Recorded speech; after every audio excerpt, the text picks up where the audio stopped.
Hello students.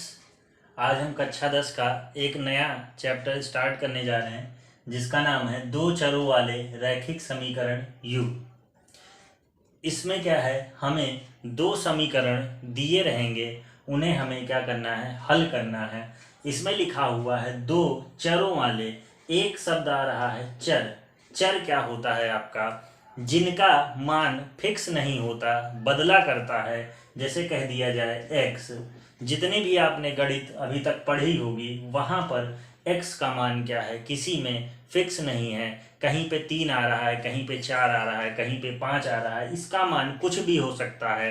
तो इसलिए इन्हें हम चर कहते हैं। चर में आपका कुछ भी हो सकता है, ए बी से लेकर जेड तक, का खा गा घा पूरा अंगा तक, कुछ भी जिनका मान आप फिक्स ना कर पाए वो चर होते हैं। और अचर क्या होता है, जिनका मान फिक्स हो, यानी 5 4 जैसे जो नंबर हैं। 4 कहने का मतलब हमेशा आप 4 ही समझेंगे, कभी भी 4 को आप 3 नहीं समझ सकते।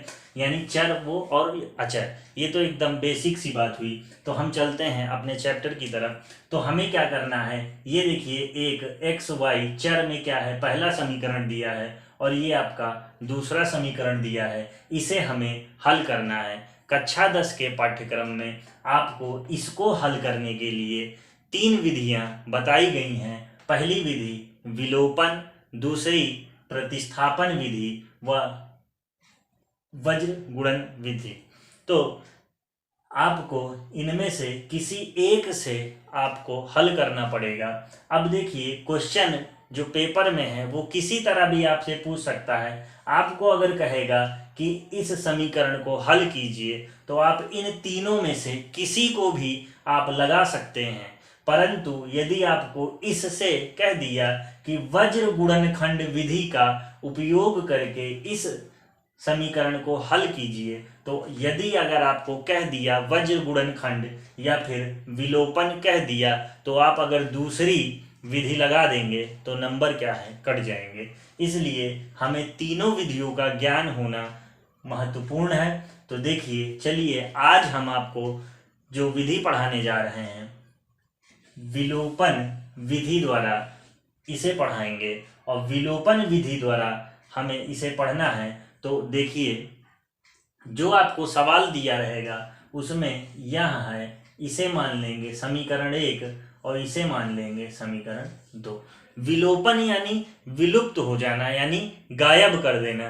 किसी भी पद को हमें गायब कर देना है, और गायब करने का मतलब होता है गणित में घटा देना।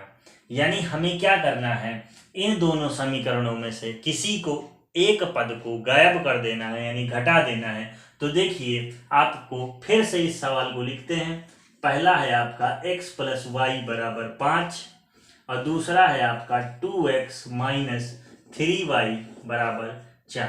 तो बच्चों देखो यहाँ पर आप घटाना है और गायब करना है, तो दो चीजें गायब तभी होंगी जब बराबर हों और उन्हें घटाया जाए। यानी अगर दो में से दो घटा दिया जाए तो ये खत्म हो जाएगा। तो देखिए आपको यहाँ x दिख रहा है, यहाँ भी x दिख रहा है, यहाँ y है और यहाँ भी y है। चाहे आप x को हटा लीजिए और चाहे आप y को घटा लीजिए। तो इसमें देखिए घटाने से पहले हमें बराबर करना पड़ेगा।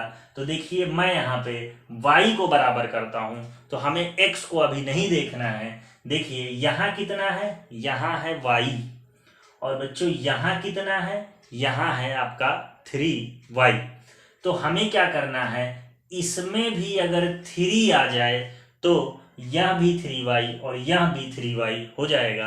तो देखिए इसमें 3 लाने के लिए हमें क्या करना पड़ेगा, इसमें 3 से गुणा करना पड़ेगा। लेकिन इसमें 3 से केवल इस y में नहीं किया जा सकता, इस पूरे समीकरण में ही 3 से गुणा कर देंगे।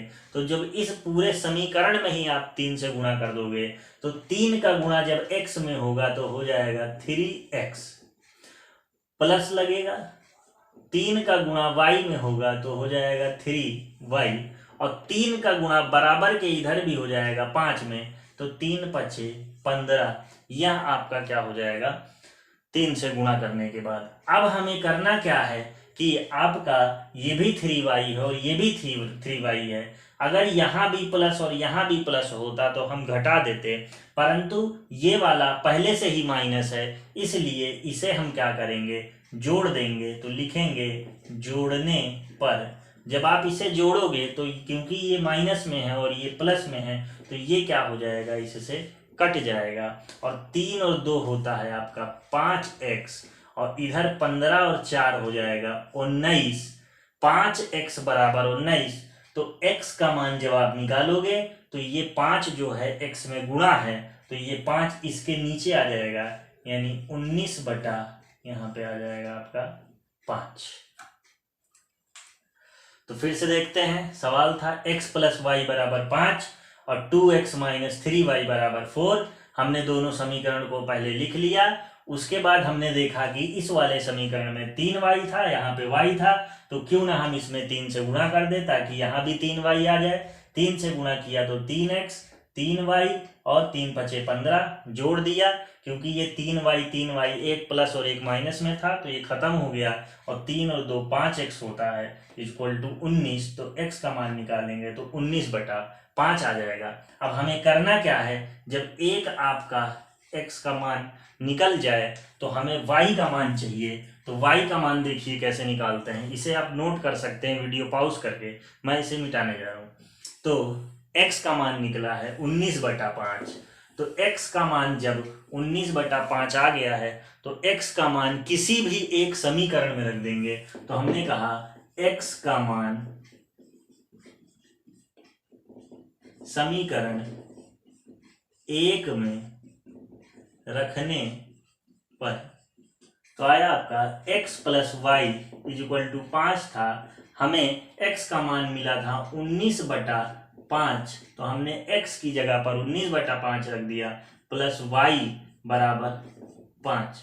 तो इस y का मान केवल, तो इसको इधर ले जाएंगे तो 5 माइनस 19 बटा 5, तो इसके नीचे 1 है तो इसका इसमें गुणा, तो 5 करना 5, और इसका इसमें गुणा, 5 पचा 25 माइनस 19, 25 में से 19 जाएगा तो 6 बटा 5, यानी y का मान 6 बटा 5 हो गया आपका। तो x का मान आपका 19 बटा 5 और y का मान 6 बटा 5, यही आपके क्या होंगे, इस प्रश्न के हल होंगे।